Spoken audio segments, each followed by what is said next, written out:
Over here in the bottom left, playing on the map of his choice, we have Starcraft Curious.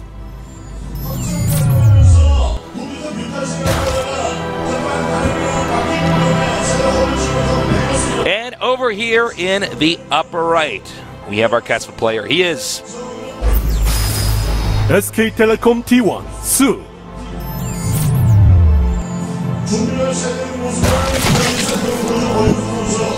All right. All right, Tosis. Sue versus Curious, game number 2. Yep. We got to wait and see if they're going to go hatch first, pool first, what the order's going to be, extractor first. So early game ZBZ, we basically watch the production tab. Yeah, that's very true. Yeah. You know, even if they do different builds, it normally hits just about the same spot. Unless someone's all-inning, you basically know you where always you're end going. up roughly in the same place, unless there's an all-in. Yeah. Well, Tasteless, while we wait for these builds to deviate, because they are both going hatch first right now, why don't you go ahead and ask me some sort of question so that we can have a little conversation. All right, let me think of what to ask you. Well, we've been playing chess on our phones. We were doing that right before the show.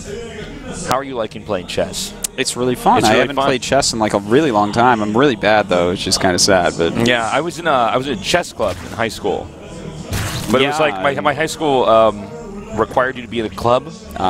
So it was not really like I was, because it was. I've had this experience a lot in my life, but when I learned something, anything, I realized that it relates to StarCraft, and I immediately go back to StarCraft. yeah. So I learned a few basic things about chess, and I'm like, oh, this position stuff, this is kind of like StarCraft. And then I went back and grinded on the ladder. Makes sense. But no, it's fun. But you're pretty good. That's pretty good. Thanks. We're in our 4th game now. We are 1-1 and then 1 draw. That's true. That's true. And now we're in the game that decides who's the best. Yes, we are. And I just lost a rook. You did. I made a dumb move, man. Yeah. You're in a lot of trouble, Tasteless. All the casters are playing chess against each other. This is starting to, well, at least in Korea. It's kind of fun. Yeah. It's a nerd off. So yeah. We'll what's update. better? Okay, what's better? Who's the best? White or in like black? a month. White or black? Well, white's better. That's proven mathematically. Of course, it's proven. Yes. I think that's kind of a silly question. How foolish of me. Yeah. How foolish. Well. Looks like we both got the expansions up. Sorry, go ahead. Pretty similar spots for both players, except for the fact that we have Sue getting a quicker gas here in speed, whereas Curious is actually going for the pretty mineral-heavy style. In fact, I wonder if he's going to go for, like, let's say a symbol/hyun type of style, you know, where you go really, really mineral-heavy and much later on the gases, but utilize Queens and Spine Crawler for your early defenses. Yeah, that late-game macro Zerg style. Yeah, he could. Do you think there's a possibility that Sue might just cheese him again? Well, you know what? No, I think Sue's going to probably play more normal this game, especially if he realizes that this is the really mineral-heavy style. You know, if you go for a group of speedlings for map control with that into mutas, we've seen really great Zergs really abuse this type of style pretty well, such as Roro or Life. Of course, they are 2 of the best in the world, so can Sue keep up with something like that? Life is so crazy good. Yeah, he's pretty all right. He's pretty not bad. Life is amazing. He's pretty okay. We got GSL. It's a new Gangnam Studio. Yeah. Oh, yeah. That kind of life. Yeah. That's pretty good too. Both work with this. Yeah. We've come so far here at GSL Tosis. We truly have. Yes. Everybody here at GOM with his new studio and stuff. Well, these speedlings doing a good job of scouting. He sees this is, in fact, the Gasa style. He's made another group of lings, which he's going to bring down and have complete map control with. And now, I mean, this is actually really good, in my opinion, for Sue. I do like the tech build a bit better than this mineral-heavy kind of economy type of build. And in fact, Curious throwing down 2 evolution chambers and getting speed. I do wonder, is he going to go into Roach Hydra? He could. He totally could. We'll see. How far out do you push your creep in ZBZ?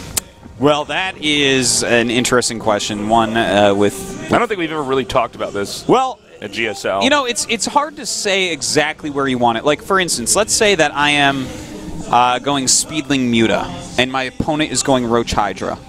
I'm not going to push my creep at all. Because, well, yeah. You know, I want my super fast speed and mobility on the rest of the map that I should be on to be equal to the speed that they're going to have to use going across the map with their slower, less mobile army. and the speed upgrade that it gives the Lings isn't worth enough to counteract what it gives the Roaches and Hydras. So, like, for that situation, I wouldn't spread it. Now, if I'm, like, the Roach Hydra player, and I want to get on the offensive, I would be spreading it. Yeah. But, you know, I think you so just if you're basically guys have going to, straight up mutas, you just don't push your creep out at all. If you're just going mutas, I would not. If he's also going mutas, I would maybe push creep out just to have creep tumors to see things, if nothing else. But I think it's like an individual game thing. Like, you look at the game, say, where do I want my creep this game? What is my aim? And having vision is a nice little thing with it. Now, we do have... Wait a minute. Sue is That's a lot of links upgrading right roaches. And, wow, this is craziness, man. This is a weird build. Yeah, no, Curious is actually the one upgrading Lings, and Sue is upgrading Roaches. And look at this, a lot of Lings going over to hit this third base of Sue. Did Sue get a bit too greedy? Oh, nice micro here. Curious now coming up and hitting hard. But Sue is going to drive him back, now being able to transfer those drones over there. Mm-hmm. Both players sitting around 50 drones. The layers are done. And, well, we do have some Roaches popping up right now for Sue. And I wonder if Curious is actually going to go in, an Infestation Pit. Wow, this is craziness. Look at what we're actually seeing here. All right, he's coming here with the Banelings. There's not a lot of Roaches here to defend, so the Lings can't really be optimized here. And, whoa!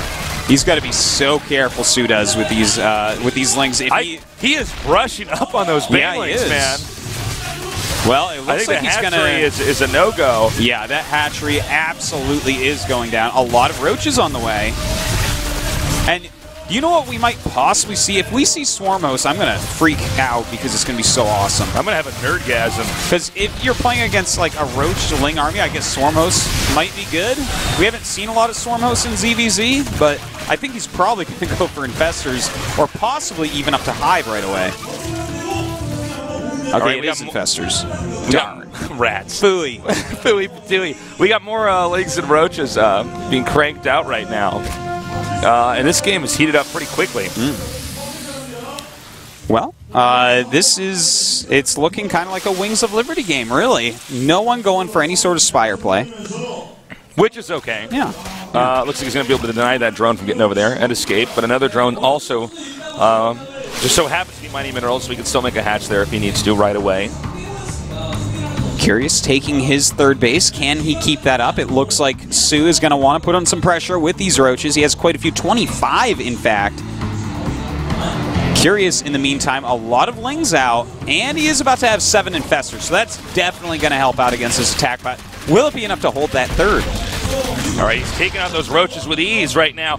And now going into the main. Meanwhile, a lot of Roaches here coming down for Sue, going straight towards Curious's base. Well, with those Banelings and this choke, this is a good scenario right now for Sue, but at the same time, Curious up there. And now we do have the fungal growths being thrown down on these Roaches. He's got to be careful and hit them just as they run out for maximum damage, but is it going to be enough? Sue now still doing a lot of damage. No Lings here to help. Just Queens, drones, and Infestors. A few Infestitarians will pop out. The drones still having to be used to defend. Meanwhile, back in Sue's base, these Lings have done a ton of damage economically, really crippling Sue.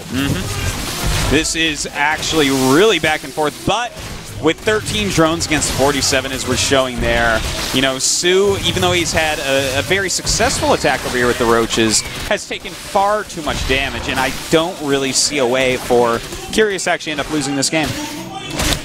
Yeah, I got to say, Curious playing really nicely here. Driving him back and everything. He probably should not have overextended with those Roaches. But, you know, he thought he had some sort of time in there after he lost that hatchery. The thing is, the Roaches are so much slower that it's a hard decision. I mean, if you go back and...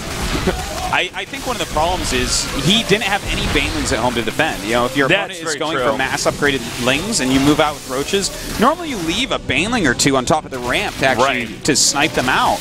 And something like that would have helped him immensely. In fact, I would say he could be ahead right now if that had been the case. GG, Sue taps out. We're going on to game number 3. All right. And it is tied up 1-1. Both games, fast and furious. Curious was a terrible movie, by the way. Curious was actually playing really nicely in that game. Are you hating on Vin Diesel's acting skills? No, he's a great actor, but I mean, is he? Are you a car guy? Have you ever been a car guy? Never, I'm not a car guy. Never in my whole life. Somebody could be like, "What kind of car do you have, tasteless?" Gray. Back when I was in the States, yeah, I'd be like, "I have a white car." I have a white car. Yeah.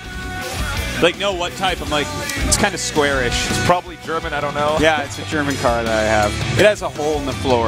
I throw trash out of it while I drive down the road. When I only had one car ever that my grandfather gave me, just hand me down. It broke like half a year in there, but I had one of those cars where you couldn't unroll the window. Oh, from really? the yeah. Oh no! Excuse me. You couldn't open the car door from the inside, so I had to unroll the window, and pop it open. Yeah, that was. Oh yeah, all sorts of problems. That was really sexy when I was on a date, you know, in high school. Yeah, that's hot, man. It was hot. Yeah. Per loss. Now you're tasteless. Now I'm tasteless. He's just a caster now. He said, "See you later." Wait, how does that song go? You like Avril Lavigne? Oh yeah, no, I Skater love Boy. I could sing that whole song, but I won't. I've seen Artosis sing Avril Lavigne. Yeah, a bunch of Linkin Parks and Gloria Gaynor. We've sang Linkin Park together. I have a good set of songs that I sing at Glory Bongs at karaoke places. I do Bon Jovi, but that's when everybody dies. Oh, God. Well, we can't actually sing. We basically just when you sing, your voice changes so much. I don't know what I'm doing though. I don't know. We try to figure it out. Yeah. It's impossible to say. I don't know. It's funny because we can both broadcast. We just can't. I can actually hear you sing Bon Jovi right now. You're like, it's my life. It's now or never. It's like tasteless. That's not your voice. So he's like, yeah, it is. Yeah, it is. That's my singing voice. That's my singing voice, man. All right. We're going into game number 3 here to find out who's going to be the first to go into the winner's section of Group C here at the GSL. So get ready.